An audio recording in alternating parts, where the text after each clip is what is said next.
বন্ধুরা स्वागत है आपका और एक नई फ्रेश वीडियो में। আজকে কিন্তু আবার আমরা কলকাতা যাচ্ছি। এর আগে মানে পরশুদিন আমরা কলকাতা গেছিলাম, ভিক্টোরিয়া মেমোরিয়াল ঘুরে এসেছি। আর আজকে কিন্তু আবার আমরা কলকাতা যাচ্ছি। কলকাতার যে আরো অন্যান্য জায়গাগুলো আছে সেগুলো ঘুরবো। আজকে কোথায় যাবো জানো আমরা? দেখা যাক, ওখানে প্রিন্সেপ ঘাট, ইন্ডিয়ান মিউজিয়াম যেতে পারি, চিড়িয়াখানা যেতে পারি, পার্ক স্ট্রিট যেতে পারি, কলেজ স্ট্রিট যেতে পারি। মানে যেদিকে দুই চোখ যাই সেদিকে যাব। ব্যাপারটা হচ্ছে ঘুরতে হবে, আমাদেরকে ছুটি পেয়েছি, ঘুরতে হবে। আজকে কিন্তু আমরা নতুন ঘরে শিফট করে গেলাম। আমাদের এখানে 18 তারিখ পর্যন্ত রাখার কথা ছিল, বাট আনফরচুনেটলি আমাদেরকে বলছে না, তোমাদেরকে 26 তারিখ পর্যন্ত এখানে থাকতে হবে। সো আমাদেরকে, আর যেহেতু স্কুল খুলে যাবে কাল থেকে, তাই আমাদেরকে নতুন ঘরে শিফট করে দিল। মেয়েটা নাকি মিস্টার ব্যানার্জির দিকে তাকাচ্ছিল। কোন মেয়েটা মিস্টার ব্যানার্জি? ওদিকে ছিল। তাই নাকি? আমি নির্দোষ। তুমি নির্দোষ, ইনোসেন্ট, একদম ইনোসেন্ট বেবির মতো। একদম বাড়াবাড়ি। এর আগের দিনের মতো আজকেও আমরা আমতলা মোড়ে বাস ধরে নিলাম। আগের দিন একটি স্টেট বাসে চেপেছিলাম, বাট আজকে কিন্তু একটি এসি বাসে চাপলাম। সো আমরা কিন্তু বেহালাতে নেমে গেছি। এর কারণটা হচ্ছে যে আমরা বাসে যাচ্ছিলাম, বাসে শরীর খারাপ করছিল খুব, আমাদের তিনজনেরই শরীর খারাপ করছিল। তো সেই জন্য আমরা এখানে নেমে গেলাম। যেহেতু আমাদের শরীর খারাপ করছিল, তাই বেহালাতে আমরা একটু রেস্ট নিলাম। কিছুক্ষণ রেস্ট নেওয়ার পর যখন আমাদের শরীরটা ঠিক হলো, তখন আমরা আবার চিড়িয়াখানার উদ্দেশ্যে রওনা দিলাম।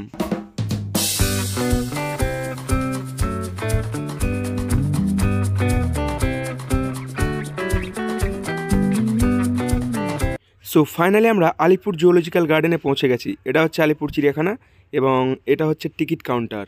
তো ফাইনালি গাইজ আমরা কিন্তু এখন আলিপুর জু, যেটাকে বলা হয় কলকাতা চিড়িয়াখানা, সেখানে কিন্তু আমরা প্রবেশ করে গেছি। একদম এখনই আমরা ঢুকে পড়লাম চিড়িয়াখানাতে। টিকিট কেটে পার হেড 50 টাকা করে। বাট টিকিট কাটার সময় একটা গন্ডগোল হয়ে গেছিলো, আর একটা ফ্যামিলির মানে ঝামেলা হয়ে গেছিলো, সেই জন্য ওদের টিকিটটা আমরা নিয়ে নিলাম। চিড়িয়াখানা ঢোকার পরেই আমরা প্রথমেই তোতা পাখির কাছে চলে এলাম।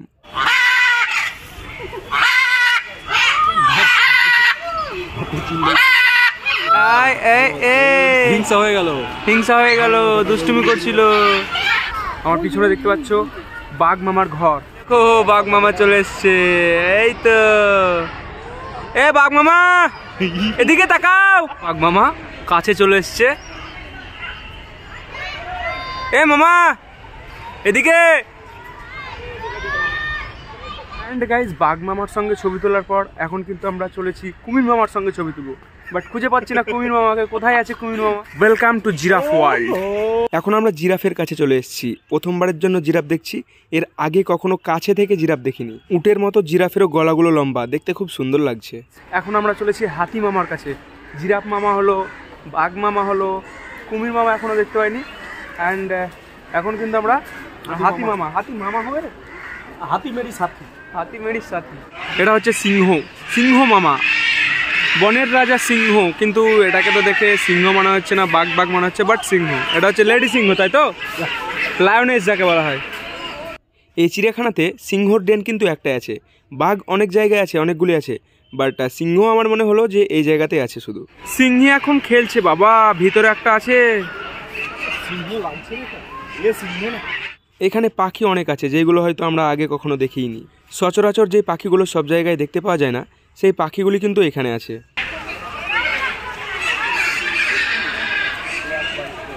তোমরা কোনোদিনও ময়ূর দেখেছো? দেখে নাও, সাদা ময়ূর। কোনোদিনও তো দেখোনি? এই দেখো সাদা ময়ূর। অ্যান্ড গাইস, তোমরা দেখতে পাচ্ছ আমার বন্ধুদেরকে। এখানে কিন্তু ওদের সঙ্গে দেখা হয়ে গেল। একটু টাটা করে দাও সবাই। আনফরচুনেটলি এখানে তাদের সঙ্গে দেখা। চিড়িয়াখানা ওরাও ঘুরতে এসছে, আমরাও ঘুরতে এসছি। টাইমিংটা একই হয়ে গেল। একটা ভালো পশু দেখবেন, তার মধ্যে আমরা হচ্ছে এই পশু, এটা একটা পশু।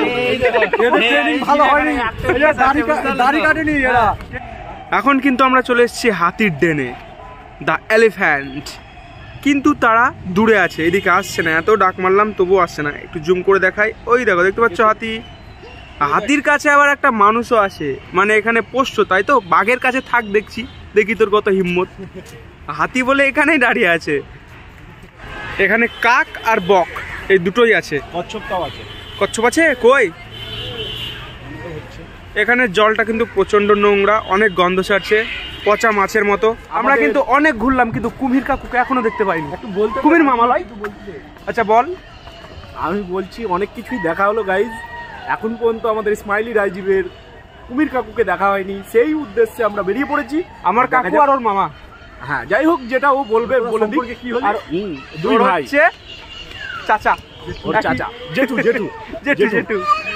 তো যাই হোক, এখন যাওয়া যাচ্ছে কুমির মামার উদ্দেশ্যে, ওর কাকুর উদ্দেশ্যে, ওর জেঠুর উদ্দেশ্যে। আর তোর মামা দেখা যাক কি হয়, যদি জল থেকে বেরোয় ওই তাহলে দেখতে পেলাম। কুমির, দেখা যাক। হাতি দেখলাম, বাঘ দেখলাম, সিংহ দেখলাম, বাট কুমির মামা, সরি কুমির কাকু এখনো দেখতে পাচ্ছি না। কি পাখি তোমরা যদি জেনে থাকো তাহলে অবশ্যই কমেন্ট বক্সে জানাবে। আমি কিন্তু এটা বুঝতে পারছি না, এটা কিন্তু ময়ূর না, ময়ূরের মতো বাট ময়ূর না। এখন আমরা গন্ডারের কাছে চলে এসেছি, যার চামড়া বিশাল মোটা। সবাই কথায় কথায় বলে তোর পিঠে গন্ডারের চামড়া আছে নাকি রে, একটুও লজ্জা নেই। তবে গন্ডারের চামড়া কিন্তু সত্যিই মোটা, আজকে কাছ থেকে দেখলাম। আগে শুনেছি একটা বুলেটও হয়তো তার চামড়াকে ভেদ করতে পারবে না। কাউ গন্ডারের চামড়া সত্যি সেই সেই, আবার জিভ দেখাচ্ছে দেখো। যখন কাউকে গালাগাল দেওয়ার পরও সে কিছু মানে রিপ্লাই করে না, তখন সবাই বলে কি তোর গায়ে গন্ডারের চামড়া আছে নাকি রে, এই সেই গন্ডার, লজ্জা নেই একটু, বিশাল মোটা চামড়া। ভালোভাবে ভিডিওটা করছে গন্ডার, হেগে দিল। এখন আমরা চলে এসেছি চিতার ডেনে।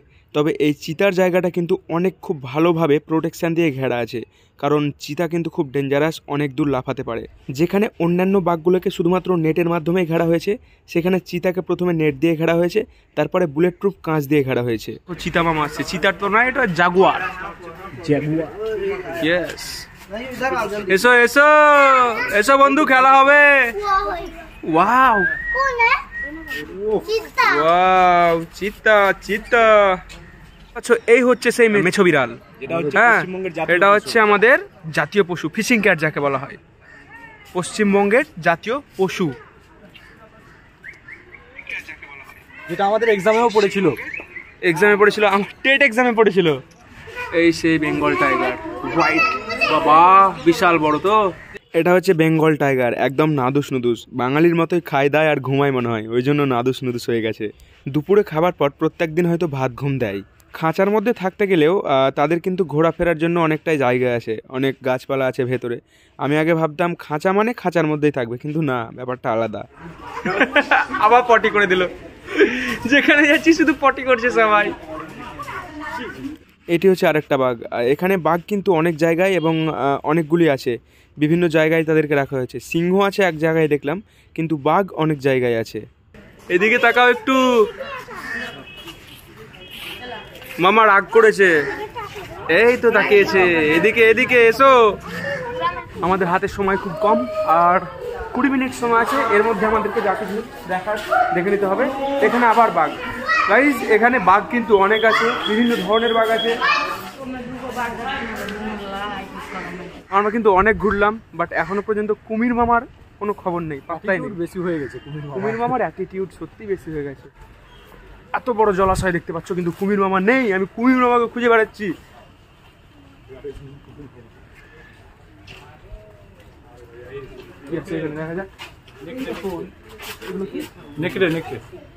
এটা হচ্ছে নেকড়ে বাঘ। নেকড়ে বাঘ আর শেয়ালের লুকের মধ্যে অনেকটা মিল আছে, কিন্তু আমি তো প্রথমে এটাকে শিয়াল ভেবেছিলাম, বাট সাইনবোর্ডে লেখা আছে দেখলাম এটা নেকড়ে বাঘ। এ বন্ধু, অ্যাটিটিউড কেন তো? ওরা জঙ্গলের মানুষ, এটা কিন্তু নেকড়ে। সো গাইস, এখন তোমাদের নতুন ভ্লগার হচ্ছে মিস্টার রমিত রাজ।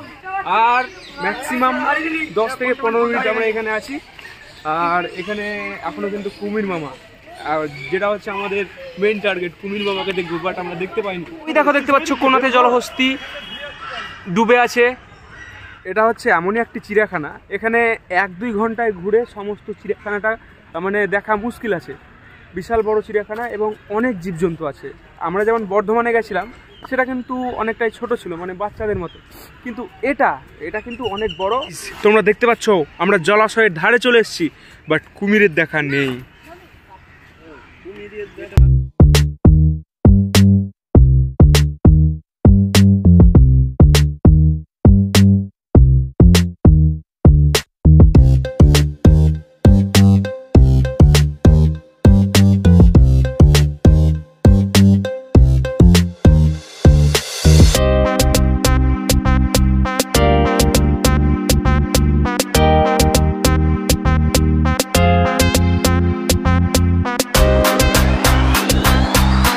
সো ফাইনালি গাইজ এখন 5টা বেজে গেছে। এখন এই যে চিড়িয়াখানা সেটা কিন্তু বন্ধ করবে, এখন আর কাউকে ভেতরে থাকতে দিচ্ছে না।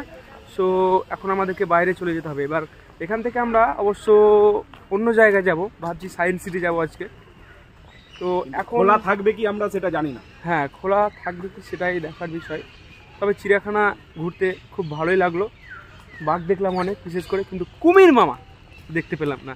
একটাই আফসোস, কুমির মামাকে দেখতে পেলাম না, যেটা রমিত খুব আশা করেছিল যে ওর জেঠুকে দেখতে পাবে।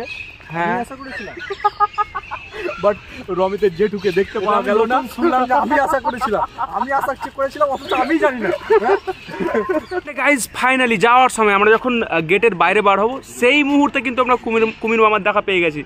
এখন তোমরা দেখতে পাচ্ছ, এই দেখো জুম করে দেখাচ্ছি, এই দেখো কি ভাগ্য আমাদের। একদম যখন আমরা বার হব তখন কিন্তু রাজেন্দ্র দেখতে পেলো ডান দিকে কুমির মামা, এদিকে এই দেখো আর একটা আছে। বাহ, লাস্ট মুহূর্তে কিন্তু দেখতে পেয়েছি, লাস্ট মুহূর্তে। না না মরেনি, পড়ে গিয়েছে মনে হয়, না উঠার রাস্তা পড়ে গিয়েছে। চ এদিকে চ। ভেতরে মোবাইলটা বড় আছে, মোবাইল পড়ে গেল না এইখান থেকে।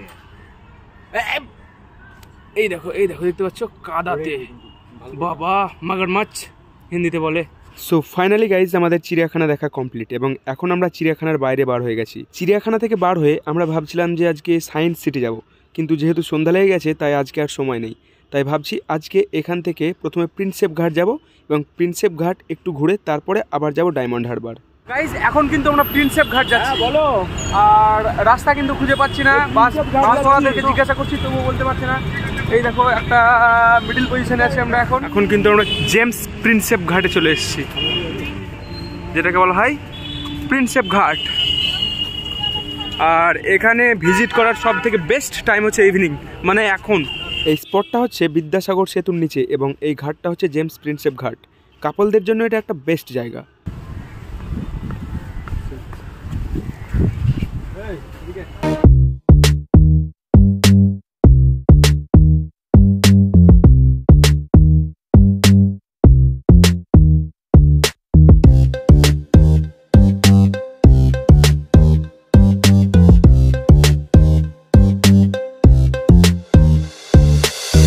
এ হচ্ছে সেই জেমস প্রিন্সেপ ঘাট। সো এটার নাম জেমস প্রিন্সেপ ঘাট কেন হলো? অ্যাকচুয়ালি জেমস প্রিন্সেপ ছিল একজন অ্যাংলো ইন্ডিয়ান স্কলার, ঠিক আছে? সো তারই মেমোরিতে এই জেমস প্রিন্সেপ ঘাটটা করা হয়েছে। সো জায়গাটা খুব সুন্দর, জাস্ট অসাধারণ। এখানে অ্যাকচুয়ালি ইভিনিংয়ে হাঁটার জন্য এটা হচ্ছে একটা বেস্ট প্লেস। আর সবথেকে বড় ব্যাপার হচ্ছে যে এখানে কাপলরা বেশি আছে। হ্যাঁ, মানে কাপল, বুঝতেই পারছো, দেখতেই পাচ্ছ সব জায়গায় শুধু কাপল আর কাপল। আমরা শুধু বেকার ঘুরে পাচ্ছি এখানে। আমাদের আশা বুঝি এই দেখো এখানে আবার বোট রাইডিংয়ের ব্যবস্থা আছে, বোটে কাপলটা ঘুরবে, আমাদের এদিকে দেখার দরকার নেই।